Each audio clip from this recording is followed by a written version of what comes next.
l'escola en català i la volem pública i de qualitat. Som a Salt. La realitat de les escoles de Salt és que hi ha alumnes amb arrels culturals i lingüístiques molt diverses, amb orígens de tot el món. Salt es calcula que s'hi parlen unes 100 llengües diferents.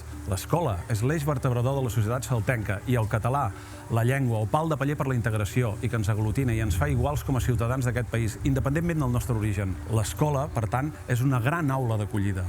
Cal mantenir, augmentar i potenciar les aules d'acollida i dotar-les de tots els recursos necessaris. El model trilingüe és una cortina de fum que incrementa la segregació i amaga la veritable voluntat de reduir encara més el català a les aules i de retruc als carrers. Perquè som un sol poble i volem viure plenament en català. El 23 de març buidarem les aules per omplir els carrers per exigir que la pública és en català. Volem l'escola en català.